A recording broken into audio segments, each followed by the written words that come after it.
Hello tout le monde, c'est Maniac aujourd'hui pour une nouvelle vidéo sur ma chaîne Animaniac. Aujourd'hui je voulais parler d'un sujet qui est assez intéressant pour le monde de l'anime, le monde du manga de manière générale, et c'est le cas de Tower of God.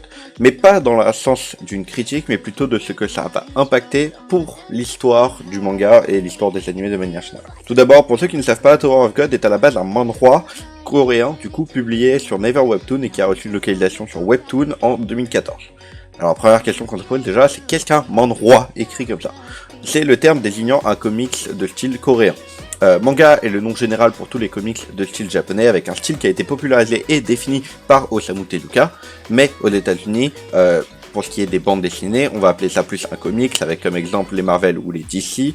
En France, on va appeler ça des bandes dessinées avec Astérix ou Tintin, ou bien de manfra pour des bandes dessinées à style manga, comme par exemple Radiant, fait par Ankama.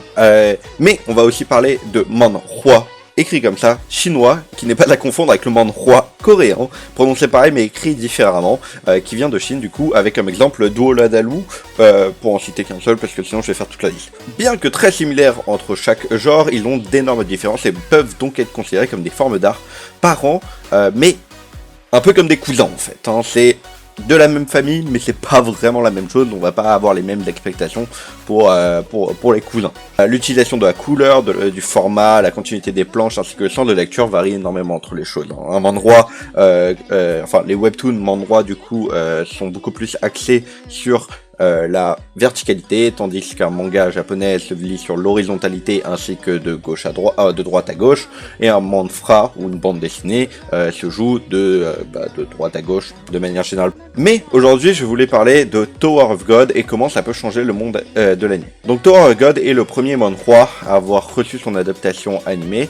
Bien que pas le plus populaire des manhwa, c'est l'un des premiers avec The Breaker.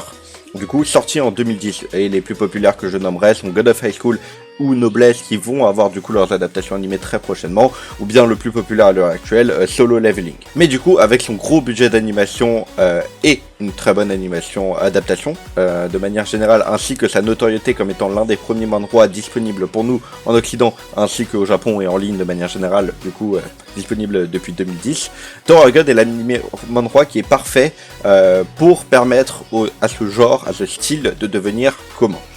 Alors la question qu'on va se poser, c'est qu'est-ce que ça va changer? Qu'est-ce que ça apporte d'avoir des manhwa en animé maintenant? Avec Crunchyroll, avec d'autres studios d'animation, on peut voir Funimation qui a fait du coup un manhwa avec Radiant. Qu'est-ce que ça change? Le cas de Tower of God est un peu plus différent que le cas de Funimation avec Radiant, parce que Radiant était très similaire à un manga de manière générale. La seule différence c'est que ça a été écrit par des Français au lieu que par des Japonais, mais dans le style, dans l'écriture, etc. ça ne change pas énormément comparé au style japonais. Mais l'arrivée des manhwa et du coup de la liberté d'expression des écrivains, enfin des auteurs, parce qu'ils écrivent en ligne et du coup n'ont pas autant d'obligations que les vrais mangaka. L'arrivée des manhwa va pouvoir créer de nouveaux genres dans les animés qui ont récemment eu beaucoup de mal à s'innover de manière générale, avec le genre Isekai qui a absolument dominé tout pendant 2012, à nos jours, même encore aujourd'hui, c'est en permanence le genre le plus commun.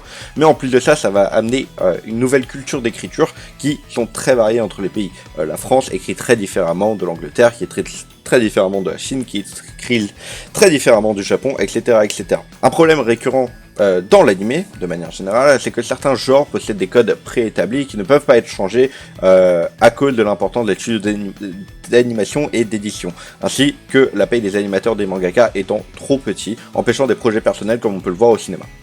Un très bon exemple, c'est un réalisateur s'il décide de faire un film qui casse absolument tous les codes du cinéma, il peut le faire parce qu'il du coup il sera, précédemment il aurait été assez bien payé, et puis c'est beaucoup plus simple de prendre une caméra et de filmer un film d'auteur ou un film personnel du coup plutôt que d'écrire un manga de manière générale. Un animé ou un manga qui n'est du coup pas assez populaire se voit prématurément annulé et donc prend moins de liberté à moins d'être déjà établi dans les top ventes et du coup qui lui permettront de prendre plus de liberté. Un bon exemple de ça serait My Hero Academia avec un énorme changement visuel qu'il a reçu à peu près vers l'arc de l'Emilion dans le manga, qui a pu plus jouer avec le concept de vide, le concept de contraste, quelque chose que très peu de mangas font vraiment, ils essayent plus d'aller dans la sécurité.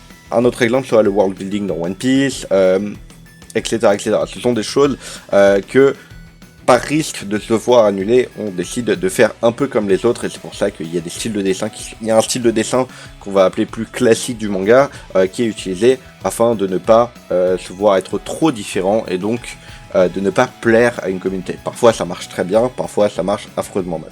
Avec le genre manhwa, ainsi qu'une plateforme de diffusion 100% en ligne avec Webtoon Crunchyroll, on peut voir l'arrivée de contenus innovants. Bien qu'énormément de manhwa coréens ou chinois sont très proches des mangas, le style d'écriture est incroyablement différent entre les cultures. Et je vais prendre l'exemple de l'isekai vu que c'est le genre le plus populaire depuis Sword Art Online. La plupart des mangas, du coup, la plupart des animés tirés de light novel se ressemblent énormément avec très peu de différences. Soit on a le style isekai qui se prend très au sérieux dans un monde RPG fantasy comme Grimgar que j'adore, Overlord, Sword Art Online, ou bien qui est très comique avec un setting quand même assez similaire comme on peut le voir avec Hataraku Mao-sama ou Konosuba. Hataraku Mao-sama du coup qui change, qui fait un 180 sur le setting, du coup c'est un monde fantastique qui vient de notre monde, mais c'est quand même à peu près le même genre. Certains isekai tentent de changer un peu le format avec Yujo Senki avec un setting et des thèmes qui sont très différents, mais cela reste très rare et ça crée un surplus d'anime isekai avec très peu qui se démarquent du reste. Mais les isekai manhwa sont très différents, de par le setting avec Tales of Demons and God pour un manhwa chinois, ou par l'accès beaucoup plus romantique avec Who Made Me a Princess en coréen. Non seulement on a une grosse diversité de settings, mais en écriture on possède énormément de différences. Nili, le personnage principal de Tales of Demons and Gods, est très différent de Tanya de Yujo Senki, bien que le concept de réincarnation est bien plus proche dans comment c'est amené, ou de Satoru dans Erased. Non seulement au niveau des personnalités uniques, mais en plus de l'impact de l'aspect isekai par rapport à l'histoire, par rapport au développement, et surtout par rapport aux personnages.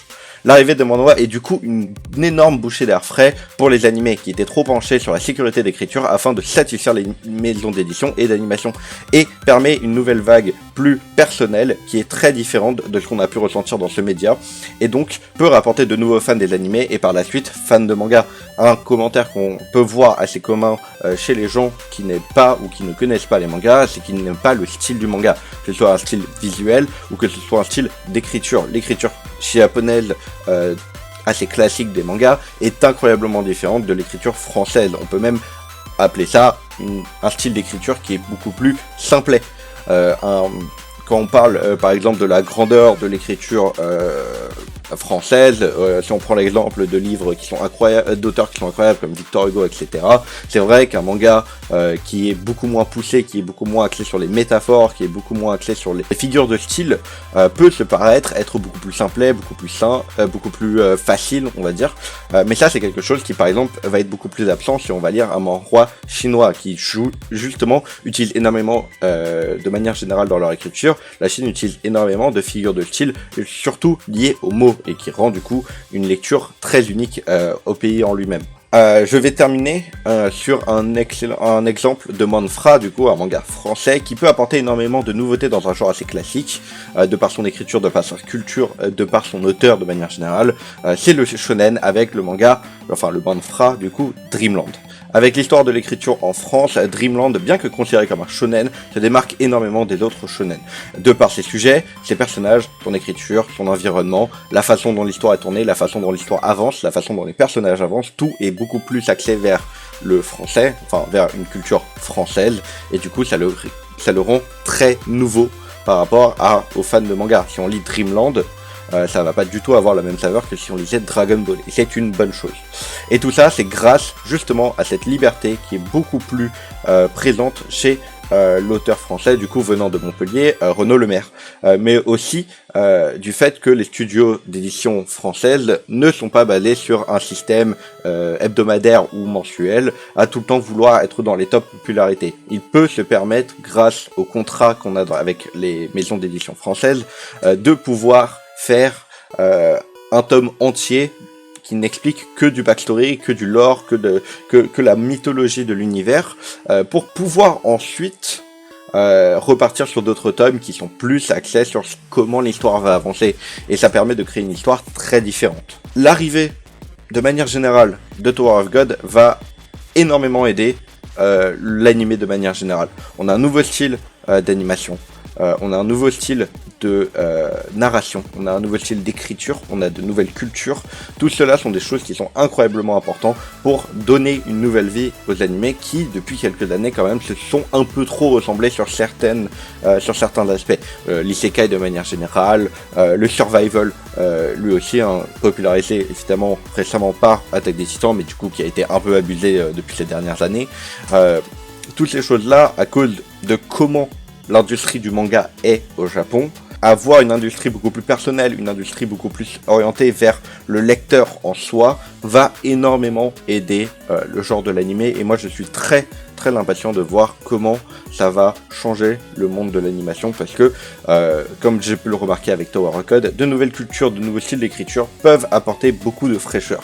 Tower of God n'est pas un animé que je classerais excellent ou incroyable, mais j'ai beaucoup plus apprécié un Tower of God que j'apprécierais un autre animé de la même qualité, mais qui serait allé beaucoup plus dans la sécurité. Merci à tous d'avoir regardé cette vidéo, j'espère qu'elle vous a plu. Si c'est le cas, n'hésitez pas à vous abonner, de me dire dans les commentaires ce dont vous aimeriez bien parler. Peut-être que la prochaine fois, j'aimerais bien parler d'un manga que, actuellement, il y a 3 gros mangas que je suis, que j'aime beaucoup, qui sont pas très connus. C'est Tokyo Revengers, ou bien Blue Lock, ou bien Kengan Omega, du coup la suite de Kengan Ashura, qui est une adaptation Netflix. Si vous voulez que je parle d'un de ces trois mangas, pourquoi pas. Sinon je pourrais parler de certains de mes mangas préférés et pourquoi je les adore, donc par exemple Haikyuu, ou Haikyuu en animé ou même en manga, Reborn en manga, ou One Piece de manière générale, enfin je sais pas, il y a plein d'animés dont je pourrais parler, donc voilà, donc dites-moi dans les commentaires ce que vous aimeriez voir, et puis j'espère que vous allez passer une bonne journée, on se voit dans la prochaine vidéo, ciao.